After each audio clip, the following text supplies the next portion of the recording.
Welcome to Minot Talk this Thursday morning. Good morning. It's cold out, very cold out. Yes.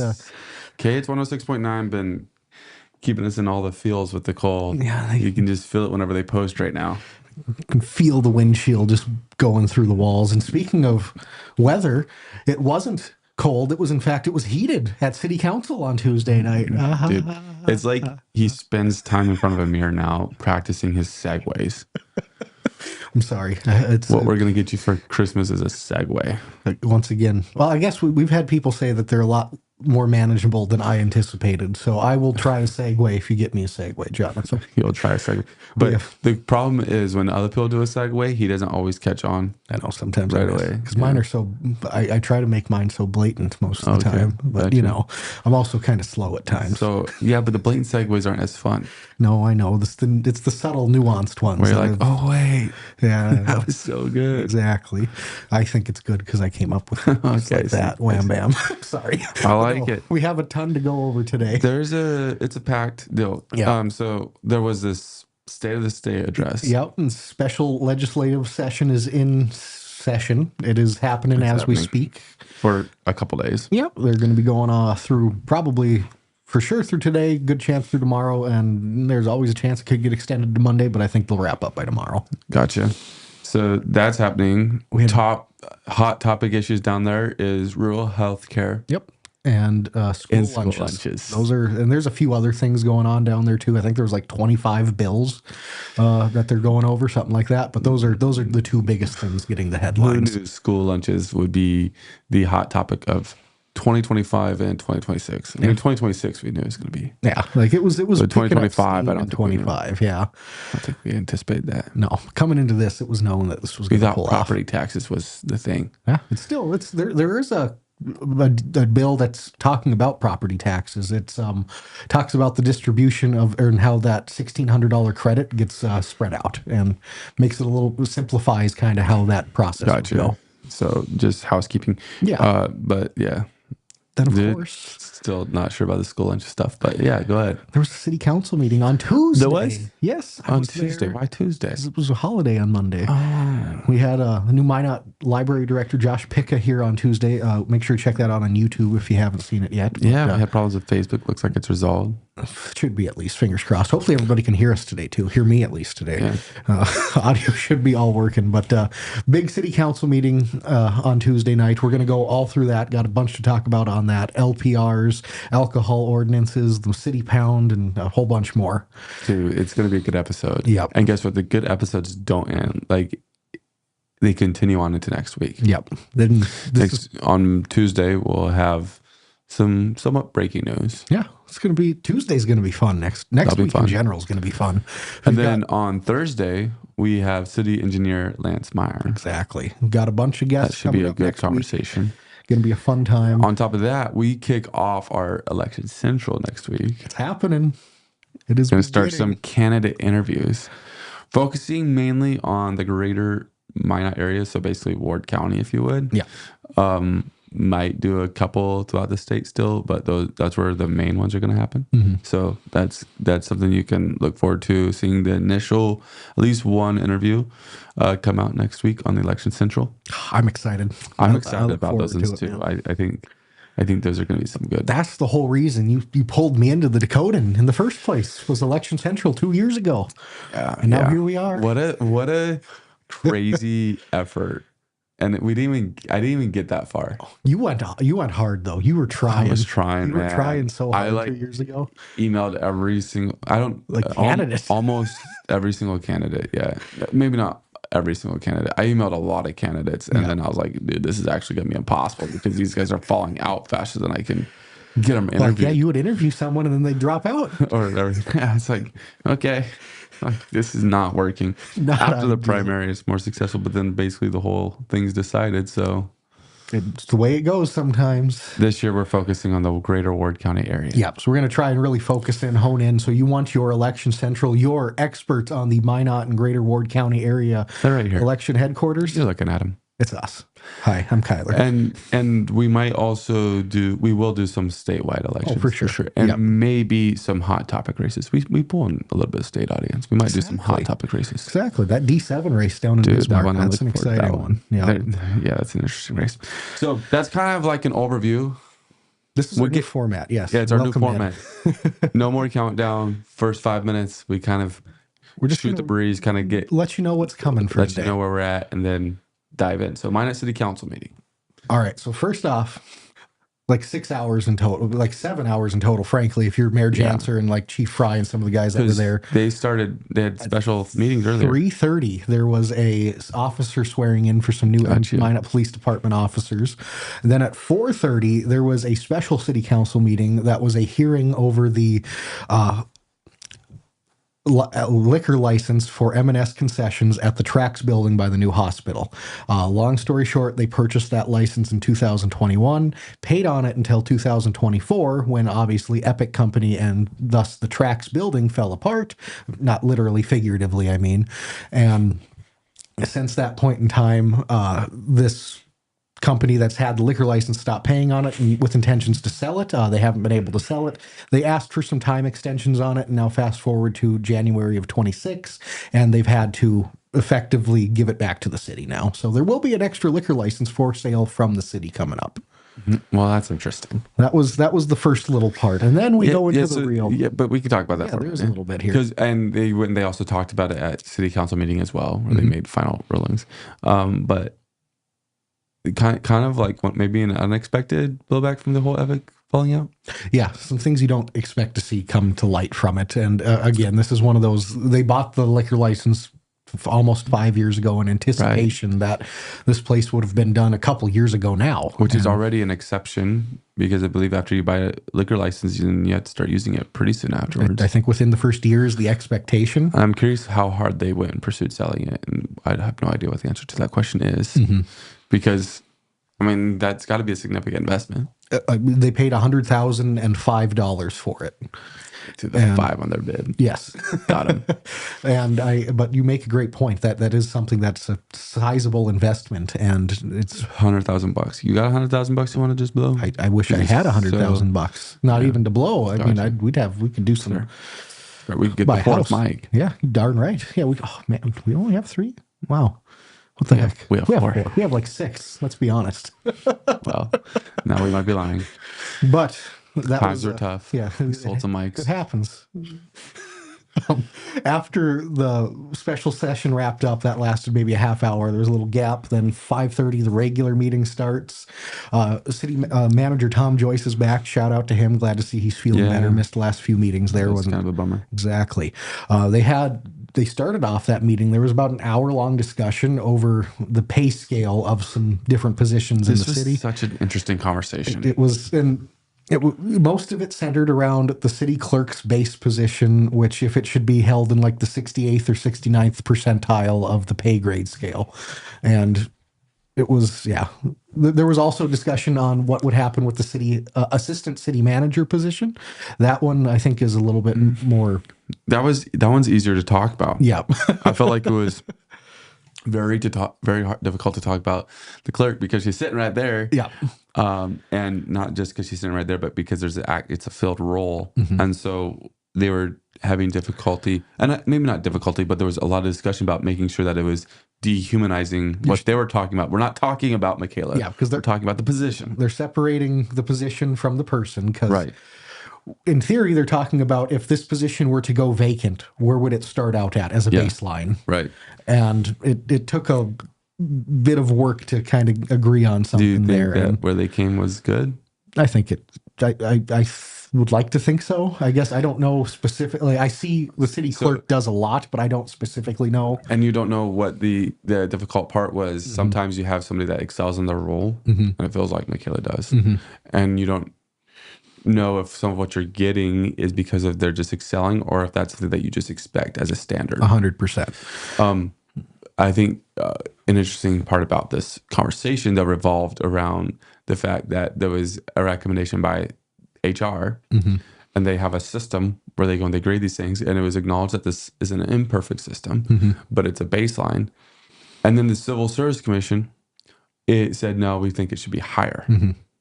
So That was the main point of, are we going to pull this from, are we going to take the Civil Services Commission's recommendation or HR's recommendation? But that's a very interesting conversation. It really goes between an appointed body of the Civil Service Commission and city staff that's hired for the city. But you hear at council meetings all the time, and I understand it. Okay, so I'm not throwing shots at this statement, but often you hear the comment, "Hey, we need it if the staff recommends, and we need to really make sure that if we can, we should try to do what the staff wants." So there's an interesting follow-up to that. Then the HR director who was there speaking about it was effectively 50-50 on it. Yeah, she was fine either way. Right. She had what difference it was, well, it could be for like 4 stabs, 4 points. Because I think they were talking about like 72 or something. Right, yeah. And the real was between 68 and 69. And I think someone was pretty heavy on 70. That's true. Yeah, there was some adamant pushing for 70 and 71 even maybe. Gotcha. Yeah. It was. Jeff says, I was impressed with the city of Minot's human resource director, HR director, Kelly Beck. She's a great addition to the city of Minot. Yeah. Yes. Shout out Kelly. She is phenomenal. Yeah, she's done a great job. And I know that there was perhaps different settings around it, but she even did a good job on running job searches. Yeah, I was going to say she led the search for the new city manager. Did a great job with that rendition. And yeah, it feels like it. Yeah. I guess time is to be told. But I think at the very least the process seems like it went well. Absolutely. That was a really interesting discussion. That was. Probably nobody saw it going as long. I don't think anybody saw it. No one saw that being. But we should have seen how long of a city council? I don't think we actually thought about it beforehand. No, I was like, oh, I'm off on Tuesdays. It'll be just fine. excited. I'll just get to go to city council. 5 to 6 hours. Yeah, it's like 5.5 hour long meeting of the official meeting, and then plus I think on YouTube is 5.5 hours, but they have a like 15-minute countdown or something. Does anybody complain about that? I don't know. Do they? I don't. I don't either. But they complain about our countdown. Sorry, guys. Yeah. Our countdown, but hey, that's why we don't do it anymore. Yeah. Remember when we used to have a 10-minute countdown? Yeah, you brought this up recently. I have. What a bad idea. People complain about that. I'm like, what? It's a countdown. I'm like stuck in 2015 when those were a thing. Yeah, I get it. I'm sorry. How's wrong with that? It's fine. We're very, very much wrong. We've made it. We're progressing. And progressing on in the city council meeting, they kind of had a couple side issues that came up after that were pretty much all unanimous votes. It was a couple new contractor contracts with the airport for people to an architect. A unanimous vote. Yeah. Yes. Wow. Take a picture of that. I know, right? Those went by fast, and that led to the longest and most anticipated part of the night, and that was talking about the Axon ALPRs, the automated license plate readers. Yeah, this was the anticipated conversation, but I think some thought it would all be resolved 2 weeks ago. Yeah, there was a good chance, and no, it wasn't, because there was people absent, so it actually got resolved yesterday or Tuesday. Yeah, they wanted everybody to be present, and so good call it for the council's portion. Yeah, it worked out well, I think, and it led to having the majority of this meeting, or at least half of it, centered on this topic pretty much. It started off, it was a 4-3 vote. Long story short, we posted the article on it to approve the technology. Minot.com. To approve the technology in full. So it is on and it is activated, but then no. We don't know if it's activated. No, that's true. Yep, that's true. Because there is some discussion on specifically like FOIA requests that they had to come back on. But it's approved, so they can activate. Yeah, they can. But it's not necessarily activated yet. Yep. So going into that, it was a 4-3 vote, and this is going to start coming into a lot of discussion on where do we go from here, and that's where Alderman Blessum started bringing up a lot of policy ideas to implement into the situation. His first one, so when these license plate readers work, they take the data from the license plate and store it in the system. This data bank storage comes with a baseline 30-day retention period before it gets deleted. Alderman Blessum made tried to make an amendment to that to have it 1 minute. Yes, so it pretty much as soon as it pops up on the officer's page, whether it flags or not, it goes away. That didn't go anywhere. That failed. However, they did end up coming to a compromise on the situation where instead of having it as a 30-day retention, they ended up bringing it down to a 10-day retention. Technically, that is a compromise. Yes. It's it's a stretch, but yes, it was. They were talking about it as such. Do you not think it is? Yeah, but I mean, there's a wide gap between 1 minute and 10 10 days. days. Yes, and 10 days and 30 days at that point too. Yeah, I get 10 days and 30 days, but yeah. Following that, you started having, again, there was a few more things that Blessum really went deep into with some of these, and there was a lot of legal questions. But the one thing that really interested me, there was a lot of discussion on how if someone presents a FOIA, Freedom of Information Act request for some specific information from these, what all is eligible to be requested. Because they make it sound like right now that if I knew your license plate, I can come up with a decent reason, I can get that request. In theory, yeah, it's kind of. And one other thing they were talking about too was the potential for. Okay, so to preface, they wanted to have this database be kept locally, so it's in Minot pretty much. And there was general consensus with that. Maybe. What we mean by that is that our database is not connected with a state database or even with a different like Ward County or anything like that. It's just our own database, and then if somebody want something, then we can say, oh yeah, we can get that information, or we may not give you that information. They would have to specifically but they have to request it. Yeah. And again, this is a hypothetical, but one thing they brought up is one of those say out of city interstate agencies that has access to a similar database. They could go every 9 days and they could put a FOIA request for all of the data that the Minot Police Department's collected, and they could then take it and store it in their systems. And it felt like, just aside from wanting to allow it or not, there was a lot of questions on how it would even, if it could even happen, pretty much. And I'm really interested on how it's kind of going to play out in the future going from there. I think City Attorney Stephanie Stahlheim is going to come back likely at the next meeting with some updates on it, because there's quite a few things that are going to have to come back on it. There was one motion item that Alderman Blessum put forward that they ended up rescinding just based on wanting to wait for more information from the city attorney. Yeah. Interesting conversation.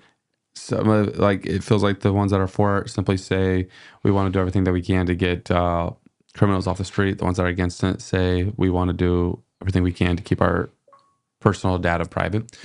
I think that I personally, I think it is a slippery slope. And there's a clip I sent you. I don't know if you watched it, but it's Ellison, I think. I did watch this one. Yes. Yeah. And his goal is to have technology like this on every single worker or something like that. Because then you can see everything that's going on, and you'll be able to make every decision. And even on that, you can go beyond that and have it on basically every single citizen. I think he makes that point in that clip where, because then you would be able to know better in some of these situations that are going on what actually happened. And it's like, that's over surveillance is what that is. That's over surveillance, but that's in the name of protection and public safety. And I know that's not, I get that that's not what's being presented in this, but I think that you have to make sure that before you say, and if that's your viewpoint, that's fine. I respect it, because I respect that we should have differing viewpoints. That's what makes life great.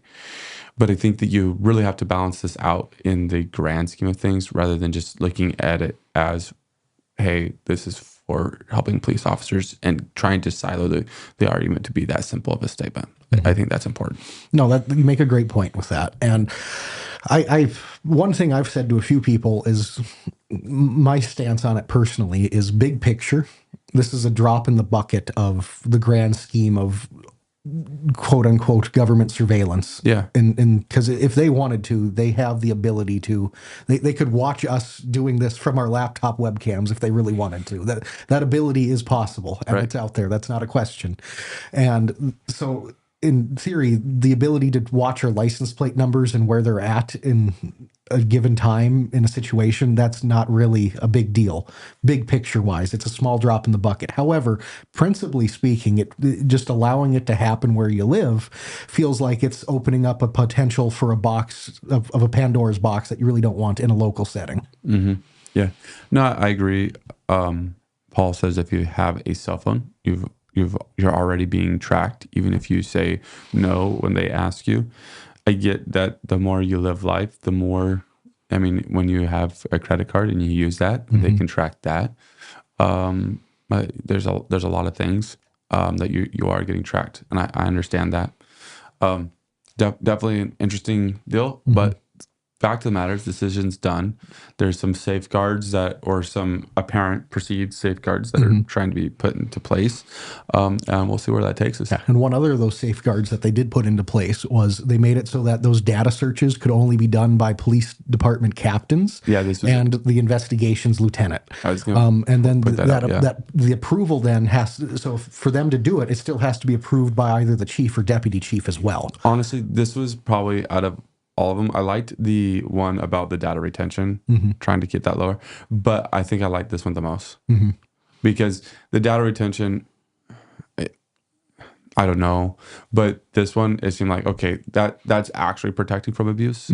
So this will extremely limit who can access the information at that point. And there's not to say that there would be anybody in the police department that is looking to abuse. And I think that's another thing that's difficult when you're making these decisions is it feels like these are targeted things. In my mind, we have new leadership in the police department. There's a new direction that's trying to be set. And so we have to respect that and understand that. And I know that there's a past that our police department has, and it's a very recent past. But I don't think any of that can be held over the current state of the police at all. We have a new direction. Chief Fry has shown that he's very capable of the position and that he is interested in establishing solid community relations. So I think that's something that is a priority to him. He feels like this is going to help his staff get the job done a little bit better. And to be fair, it feels that Plessis feels the same way, because this is something that was initially kind of brought. The discussion kind of started with Plessis. Yeah, it was in a very different form, but the big picture of this situation started back in when he was the interim chief. Right. And it's really, I mean, it's finally come to a head now. We're at the point where it's finally gotten approved. And so speaking of those safeguards too, we were just talking about the layers that it has to go through at the police department itself. Okay. Well, there's another thing that's been decided on too, and that's an ALPR oversight board. Yep. And it's going to be a new committee. It's going to be 5 people. It'll have, effectively, it'll be Alderman Blessum. The city council president will be the chair of it. And then it will have one other city council member, as well as 3 at-large citizens. Gotcha. That'll all have to be agreed on by the council and the mayor. So.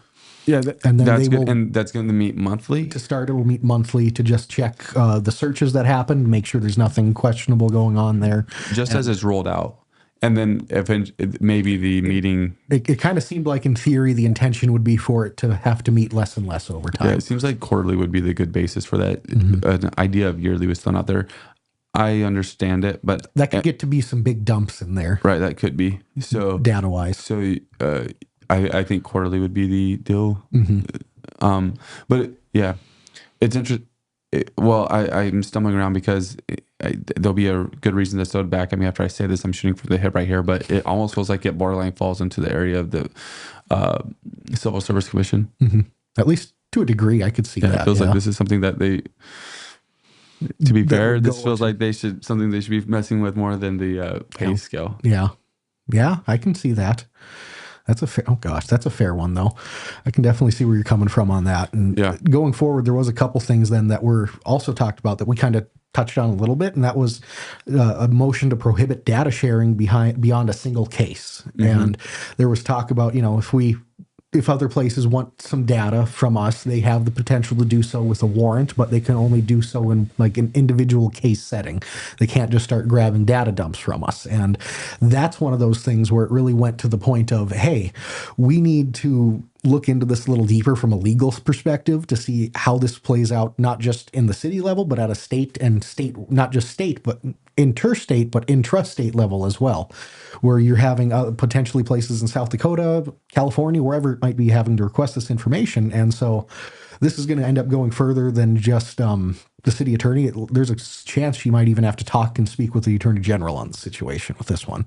It's incredible. Yeah, how far that one could go. Yeah, but it'll be interesting. I doubt it'll come to the point where an opinion's requested from the attorney general on it, but I'm sure she'll definitely be speaking with his team on it. Yeah, on the ALPR. Yep. But this is used throughout the state. Yep. There is it is used by the Highway Patrol and not Ward County Sheriff, or one of the two. It might be flip flop. We're not the first in the state to do this. There's other cities in the state that does this, and for sure, North Dakota BCI uses this. Yeah, right. So this is not a first in the state by any means. Paul says that was a big thing about hiring the new police chief. We need to give them tools. You may not like them; they may be new, but after 30 years in the Army, we use the tools, and the new chief needs the tools. People might feel uncomfortable, but if you're not doing anything wrong, they can see your license plate. Everybody else can, so they can do a background check anytime. I agree that trying to get the chief the tools that he needs, and I think the council showed even a willingness to work with him when there was a talk about the new SWAT truck and everything else, which also made people in the public a little bit uncomfortable. Mm-hmm. I remember that conversation coming up because it was going to be effectively the current SWAT trucks, like 50 years old or something, or 40 years old, and there was thoughts about maybe needing to or wanting to upgrade it, but rework some things, and it sounds like that's going to be at least a down the line kind of thing. And it shows that there is some ability to go back and forth with the new chief on these things, though. There's 5.5 hours, Michael says. 5.5 hours. Your backside must be sore. They gave us a break. Good thing you know a good massage also, shout out, Michael. Happy birthday. Hey, well done. Yep. Big shout out there. On top of that, though, that was a lot of discussion at the LPRs, and it was going on for so long that they had the intermission go on like in the middle of that discussion. Yeah, like it was right on the edge. Yeah. Or I guess it wasn't. There was like 1 point left. Yeah, there was it wasn't at the end of it, but 2.5 hours in is when. Thought there was a question that had been sent to the AG's office by the Minot PD. Do you know anything on that, Kyler? Not off the top of my head. Sounds good. That was a comment. Very good. So it's in place. The framework is in place. There might be a little bit more vetting, a little more stuff that goes on with it, but it's on its way. It is happening at this point, and we've seen it. It's gotten a lot of talk around the community, and frankly, just from my general feel of seeing discussion online, it feels like it's a very split thing. Yeah. Like there's a lot of people that are for this, and there's quite a few people that are against this. Right. And yep, I agree. I think it showed in the vote on it too. It was a 4-3 vote, and it shows that this is a split thing in council, just as it is a split thing publicly. Yep. Agreed. Any last thoughts on that LPRs, Jonathan? I think this is going to be pounded that pretty well. Yeah, this is going to be the coup de grace on this for a while, I think. Well, we'll obviously mention when we get those legal opinions back, but it's not like other ordinances where it keeps getting tabled. Yeah, that's a thing. Potential ordinances. There's these alcohol ordinances that they've been talking about for like 8-10 months at this point, and they had a whole committee to like review it and like rework this stuff, and now it's just going because that committee was mentioned. Yeah, it was. So we're going to talk about that. Yep. We're going to talk about the Search Valley Animal Shelter and Sunset Boulevard. Contract. Sunset Boulevard, it's still back. It's not going away. Its name's still up in the air. I think those are the three main things that we're going to talk about. The park board too. Big news from the park board. Big news from the park board. All that's coming up right after this little break. Just kidding. We're not going to commercial. Not yet. Well, give me 10 seconds. Jonathan's got it. Yeah, he's got to get it up there. But one other final thing mentioned in the park board, we're definitely going to get into that. They have some big news that came out of their most recent meeting. We're going to talk about it in depth coming up in a minute here. In the demanding world of oil and gas, precision, safety, and efficiency are non-negotiable. Unmanned operator drone services revolutionizes how you monitor, inspect, and manage your operations. With cutting-edge technology and expert operators, we deliver real-time data, detailed reports, and actionable insights for our valuable clients. Why risk the safety of your team or waste precious time? Our drones access even the most challenging areas with ease, reducing downtime and enhancing safety across your sites. We take the guesswork out of your projects by offering LiDAR, mapping, and inspection services so that your projects stay safe, on budget, and on time. Unmanned operator drone services, where technology meets safety, precision, and efficiency. Contact us today to elevate your operations. Yes, pun intended. We're back. We're back. We made it. It happened. We're still live. It didn't fall apart. I love it. So coming back, it's like you have no faith. I see. It's not that I have no faith. I just don't understand it. He just doesn't understand. And, you know, things I don't understand are scary to me. Okay. He's one of the oldest millennials you'll find. No, you're not even a millennial. I'm a Gen Z. He's I'm a like Gen Z. I'm like year one of Gen Z. That's I lead the generation. interesting. They follow me, I swear. Interesting. Yeah. Interesting. They've elected you as their chair. What else are you going to get elected for? You're the chair of the Gen Z. You know, I think that was self-appointed. Oh, self-appointed. Yep. So you go for more self-appointed positions. Yes. So I am the CEO and chairman of Kyler Collom Enterprises. That's fair. Yep. You betcha. Okay. So getting Moving back on to city council. important things. Yes, there was following Yeah. the LPR discussion, there was the Service Valley Animal Shelter contract renewal that came up. And this is something that came up a couple months ago. We didn't think too much of it. They extended the contract for SVAS for like 2 months to now. And coming into that situation, it looks like there was a lot of questions behind the scenes of, you know, how the situation goes, because you go back to 2024, the longtime pound service for the Minot city was the Minot Veterinary Clinic. They stopped providing that service back in 2024. This is such an interesting conversation. It does. Minot Vet Clinic, this is important in my opinion, was a private organization. Yes, they were. Yeah, keep that in mind for later. So you have the Minot Vet Clinic, which stops providing the service. They did it for a long, long time. Didn't want to have to deal with it anymore. Understandable. So the city puts out a request for a bid request for other places to provide the service. Only one gets back. That's Service Valley Animal Shelter. So of course they get selected for the bid.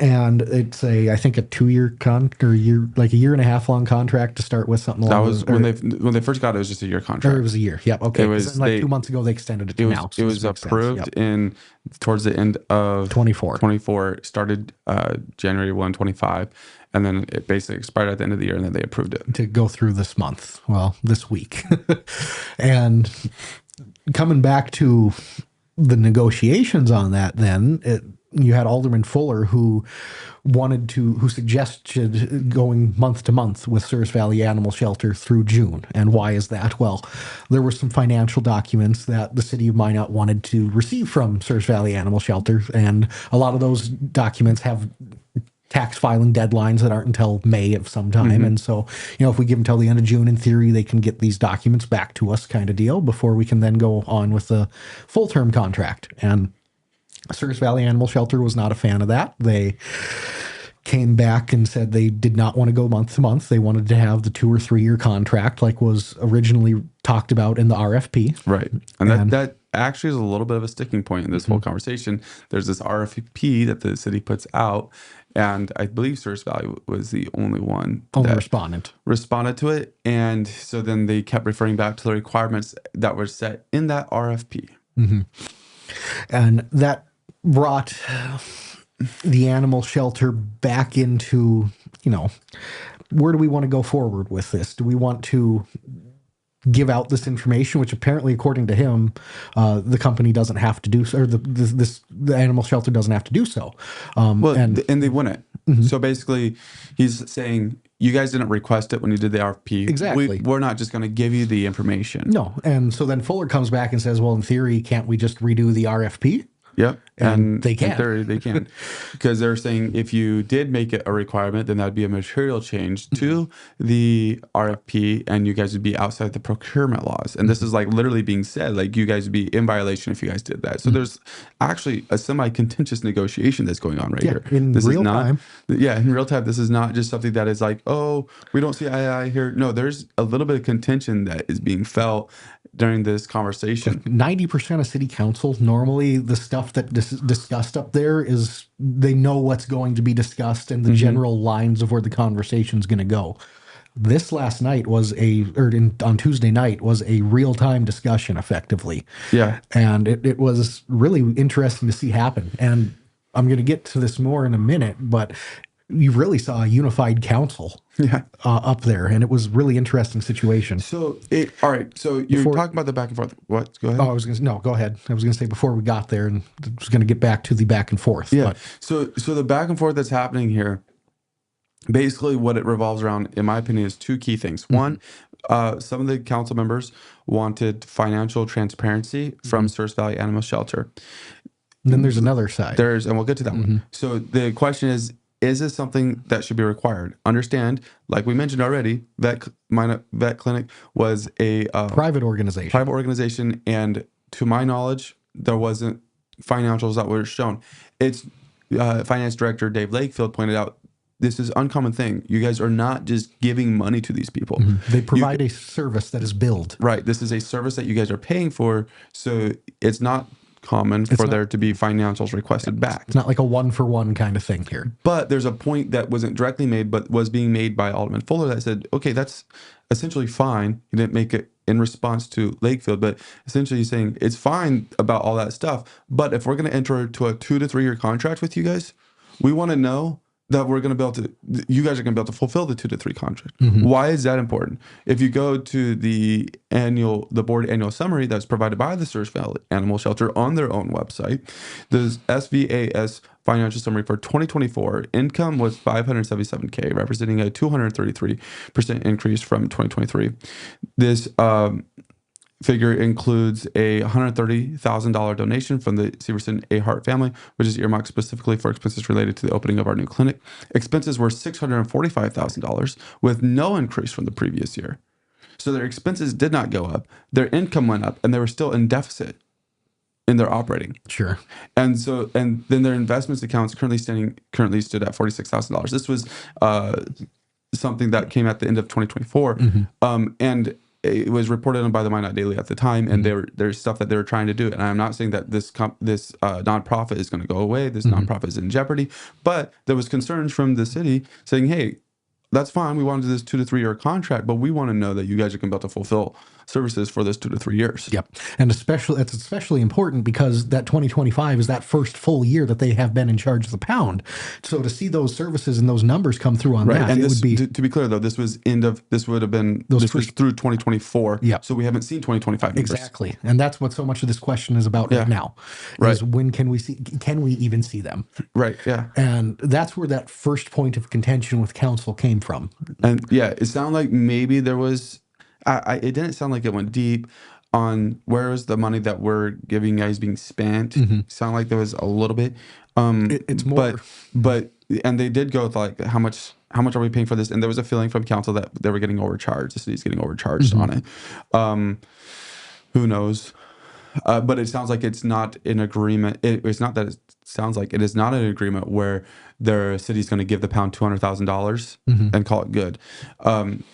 It is an agreement where it's pay per service. Yeah. So the city has budgeted $200,000, but it is pay for the needs as they arise. Yeah. It's not just saying that whole $200,000 is going to go directly to the Surf Valley Animal Shelter and they do as they please with that. It is they are setting that $200,000 aside for billing services that will be provided by the Surf Valley Animal Shelter. Yeah. And there is a difference on that. And I think that makes a clear separator of differences on how that situation plays out. Right. Yeah. And so Paul makes a statement, maybe we should ask the paving companies and the infrastructure companies that put in I think he's talking about sewer and stuff, their financials before we sign a contract with them. And that's exactly kind of the point that's being made. Like this would be an incredible requirement to do service at all with the city that you'd have to show off financials. But I will agree though. If you're a company where nonprofit or private, where there is a feeling that there's a lack of financial stability. So say take a paving company that was coming out of, they went and filed a form of bankruptcy and then they got out of it. That you'd be like, okay, we'll do this contract, but we need to know that you guys are going to be able to fulfill it. Yeah. Because there would be concerns about the financial. And so you would go and say, we need more in order to be able to work with you. Yeah. To see that you guys I get that. I don't disagree with that, honestly. I do think though that the idea that if you're a nonprofit, because I feel like there's two different discussions here. Yeah, that if you're a nonprofit and you're going to do service work, actual contract work for the city that you're going to have financials required of you, I think that would not be fair. Yeah, I think that's a good point you make there. Just separating that private from that nonprofit kind of situation. And you have to make sure as the city, because we have seen situations go belly up in the city of Minot before, where Yeah. companies come in promising, and I'm not saying this is that situation at all, No. but you see places come in promising X, Y, and Z, and they can't even get X done, and before they fall apart. Epic in specific there, and it's just a situation where you have to be careful, especially as a city with a newer council that wants to be mindful of the budget. You have to be careful with these companies. And there's at times there's a push right now across not just Minot, but in our county, across organizations, to go and get better accounting back from the nonprofits that they work with. Yep. But again, that is money that is being saying, hey, here's $200,000 for XYZ organization. Do what you want with it. You said you're going to do this. At the end of the year, though, we just want to see what you did with it. Yeah, we just so want that the we receipts. We can determine if we're going to do that investment again. So kind of a different situation going on here. Definitely a lot of conversation. The second part that was brought up is something that's also done for nonprofits that are worked with, where funding is given, and that is a board membership. Membership. Yep. Yeah, they become part of the board now. Whether that be a council member themselves or a designee of the council. Yeah. But the part that was interesting, and this is where it feels like contention created a lot of problems on this one, because the president of the Stars Valley Animal Shelter said, IRS says we can't do that. Because IRS says you can't compensate board members for their organization type. And it's like, you guys aren't compensating a board member. Like, for compensation, you guys are not giving a board member, I should say. Yeah. And the board member is definitely not being compensated. No. Because the city is also kind of a unique organization where they have a board that's not, they get compensated by the city, but they're not getting compensated to directly be a part of the boards. You know, they don't get a pay per meeting type of deal. They don't get it. You get an annual deal from that company or anything like that. That is just simply part of the job of being a city councilman or a woman. So that was also, and I think it just kind of highlighted the contention that showed up in this whole conversation. Perhaps that there was less of that, more things could have got done. It seemed like it got unnecessarily contentious rather fast. And of course, you don't know what conversations have gone on otherwise, but those negotiations would not have happened directly with the council. Yeah, and there was sitting there, you can see some stuff happening in the crowd that you can't really pick up on camera.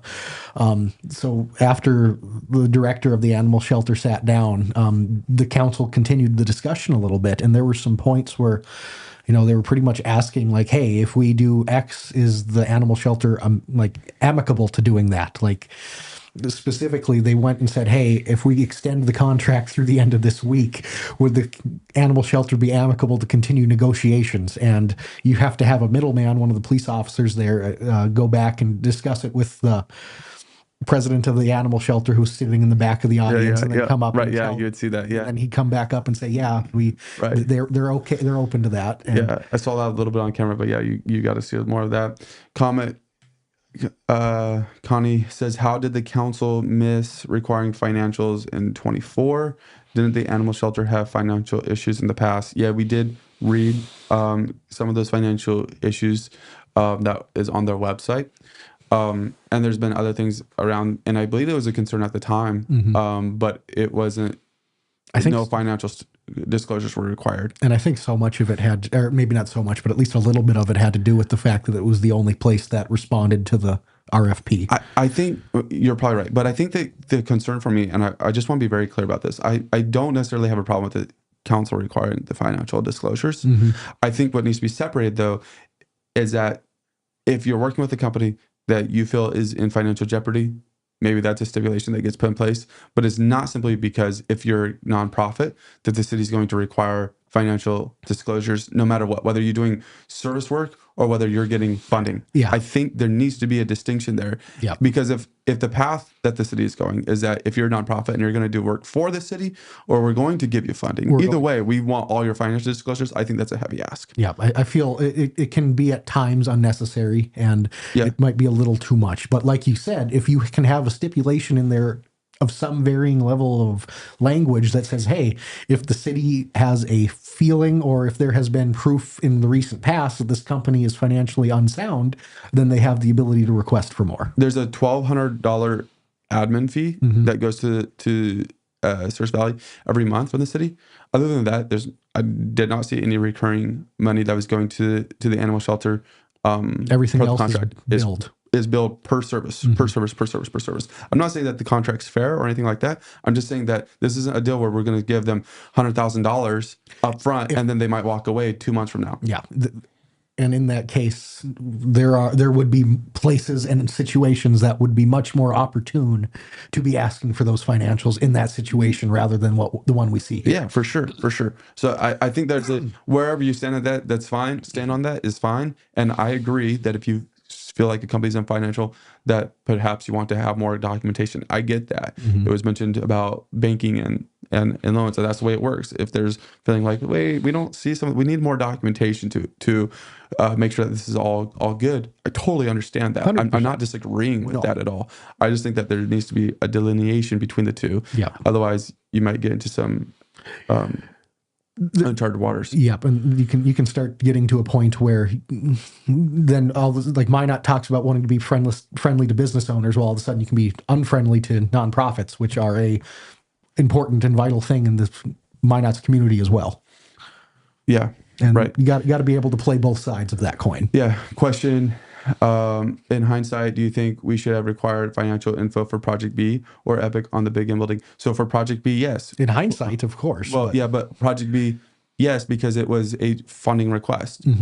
The Big M was a TIF. On the Big M building, yeah, the TIF part, I mean, in hindsight, yes, right. But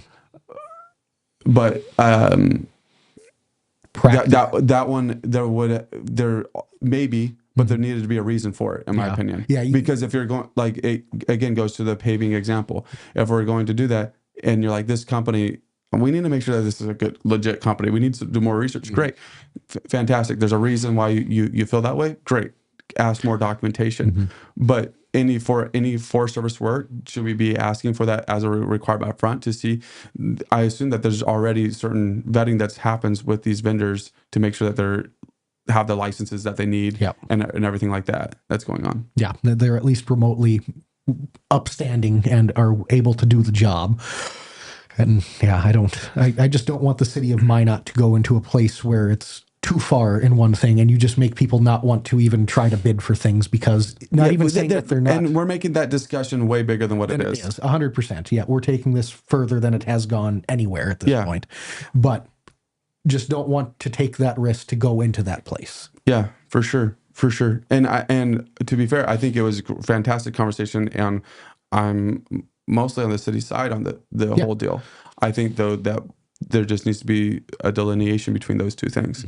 And yeah, to wrap it up, the city, maybe not the city, the people and the pound is really stuck between a rock and a hard place right now. Yeah, it is. Because it was discussed before that maybe the city needs to open its own pound. Yeah, and I've heard maybe not suggestions, but I've heard people that are in that industry that would like to see that happen. And obviously that wouldn't be a cheap thing that the city council wouldn't love to do, but also it could come to a point where it's either the option is we have nothing or the city has to do something itself. I'm not saying we're there by any stretch, but that could be a thing that comes up. There's a reason the state, federal government, and banks ask for info like that before they give money. Minot should be the same. Yeah, and I think the Project B one especially, they should have been able to do a little bit more for that one. Yep. And I really love the deal, like that's already mentioned, that both the city and it sounds like Ward County is going, where they're going to be requiring the receipts for the nonprofits that are given money. That is just a good business practice at that point. $200,000 here, $600,000 here, whatever it is. Okay, great. We need to have some reports coming back of what's going on, and they go and have that accountability with the board members. And so for those things, I think that the city has done mostly good, and I think the step that they're taking now is even better. Yeah, I 100% agree. Really like to see the way that it's going right now. But anything else on the animal shelter? I think that was a lot there. Yeah, that's a lot. Cost for a pound and a vet to take care of animals. Can we imagine what that would be? Yeah, I don't know what that the actual cost would be on the but if there's like, we're walking a tightrope right now where the service could just go away. Yeah, and I don't think it would be in the city's best interest for Plan A to be starting its own pound service. I don't think that should be the No, but it's almost where we're at. yeah. Like depending on how these negotiations have, It feels like Stars Valley barely wants to provide the service. That's what it felt like. I could be completely seeing that wrong, and that's speaking for them. But just from the conversation that and the was tone of it, yeah. it was like, we don't really want to do this, but if we need to do this because we're community focused, so this is where we're at on it. I definitely got a lot of those tones coming off of it too. And if I'm wrong, I'm sorry. But. And I just don't want to see. I guess at that point too, then maybe is Minot better off without a pound service? I don't know. I genuinely don't know. I don't think so. But I mean, going forward into the situation, it's going to be murky ahead. Why is there an assumption that financial info for Project B was not collected? So I guess to be fair, yeah, it probably was. Yeah, probably to some degree. I don't know to what degree. And again, in hindsight, you can always hindsight's 2020. You can look at it, and there probably was some level of financial records that were gained from it. But in hindsight, it's like Project B was a very unique thing, though, because I don't even know if financial records was able to show at that what happened. Yeah, and with the Epic one too, on the flip side of that, how could anyone in the state have expected that one to be? You may have been able to see more. Yeah, if someone would have actually requested. Yeah, if based on reputation alone, no one would have seen that coming. Reputation, you didn't see it coming, but there, from the fallout, if you saw financials, you probably could have seen some of the stuff that happened. Yeah, there's a fair chance of that because there was some very weird things going on there. Oofda. Any are we ready to move on to the alcohol ordinance, or do you got another comment here?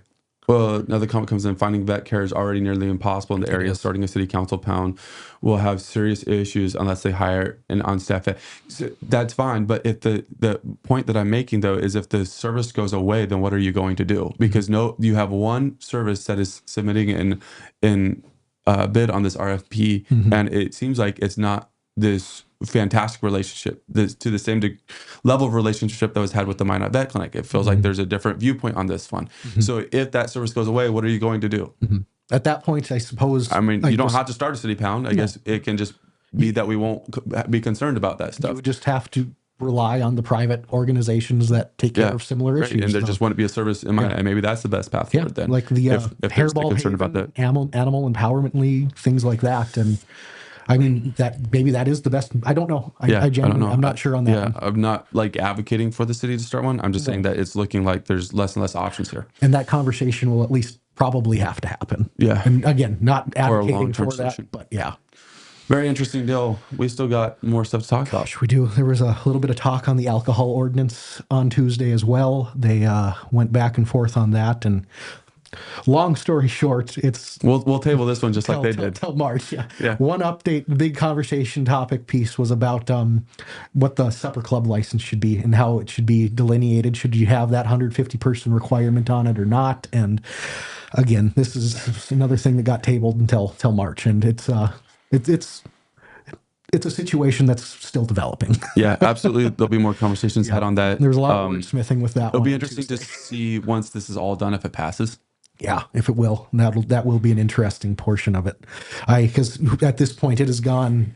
I don't know how far specifically, but from Alderman Pittner's comments, who was on the alcohol review committee or whatever, he says it's gone pretty far from what the committee started as, but I can't confirm that myself. So I think an interesting thing. This is heading to the end of council. An interesting thing that came up was the comments that was made in the miscellaneous area by Alderman Pittner. And see, before we get into those comments, I made a point to stick it out through the end of that, because one time I left during a presentation during the miscellaneous section, and after that presentation, something wild happened. And so this wasn't wild. No. But there's a clarifying statement. I made a and I think this was good that it came up, because what Alderman Pittner said was, we have the clip, but we're not playing it. Just that there is no actual action that is being taken on Sunset Boulevard. We have an article with his comments, or most of his comments, on mydakota.com. You can go there and read his full comments there. But basically, that no funding has been actually allocated. It said where, if we move forward, there is a funding source right now, and that could change. And that was all clarified before he made the motion. And he said, I would just want to be very clear for the public, and I want the truth to be out there, and facts to be out there. The city did not commit or allocate any funds toward this project. The city is moving this conversation forward. The funding tools or mechanisms are still very much up for debate, as well as whether or not that project will move forward. An interesting thing about city, and maybe this conversation should not even be happening, and that's fine. That's its own discussion. But an interesting thing is, and almost maybe the motion could have been worded a different way, and it could have been done differently. Okay, but these conversations, in order for them to happen, there has to be some kind of action that's taken at council. Yeah. You have to have a motion down to be able to have discussion on most things. And so basically, it was the intent of the motion, though it wasn't worded this way. It felt like the intent of the motion was to get conversation going about, if this was to happen with Sunset Boulevard, what would it look like? Yeah. How do we actually go forward with this? Like, can we put a plan to paper and go off of that at that point? And it seems like the public reaction that we've seen has been mostly centered around the fact that this property is not annexed into the city. So my question is, if the property was annexed into the city and the land where the road is on was donated to the city, and the proper right-of-ways were donated to the city, would this public be more fine with that being paved? Or is it the fact that for the last forever long, decades, that this road has not been part of the city, and this land has not been part of the city? Therefore, even if it was annexed in, we still wouldn't want the city to pay for it. If that's the conversation, that's the way people should word it. Because the way it sounds like is people are like, we shouldn't be doing this. This isn't even part of the city. But it's like, that's what would happen. Yeah. That's part of the conversation that is being happened here is, yes, it would be annexed in, and that road would then become the city's road, and that land would be donated, and the right-of-ways would be donated, and stuff like all that stuff would happen part of this conversation, is what it sounds like. That's the comments that I've seen, the conversation that I've heard about it.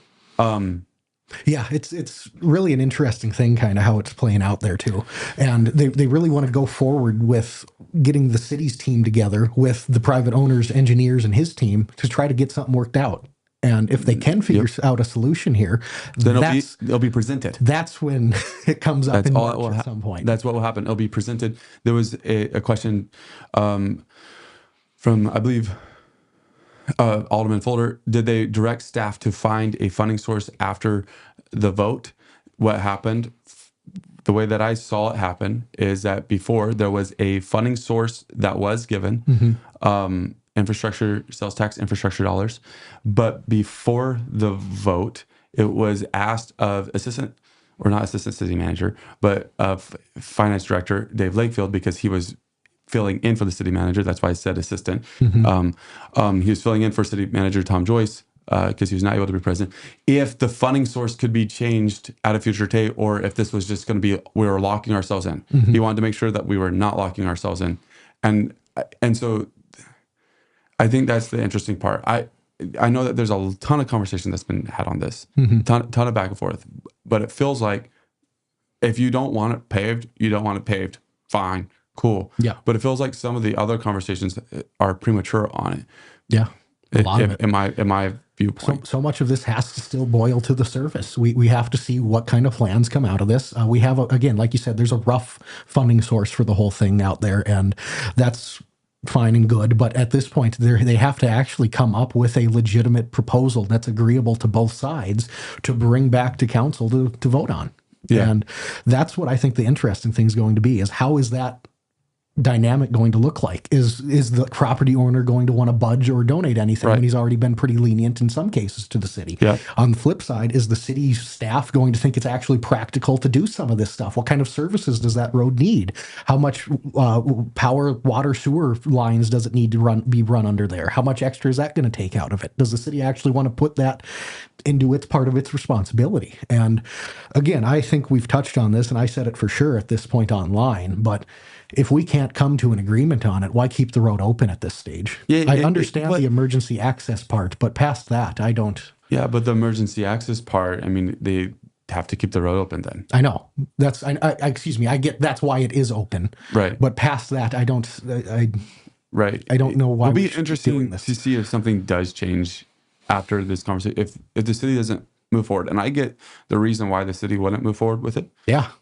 If it's going to cost $3 million to do it, maybe it's not the best move. And if there's other examples that we can show where this is going to create a precedent where we're going to be spending $3 million here and we're going to be spending other money here, like I get the reasons why we wouldn't want to do it. And I'm not advocating directly for this to be paved.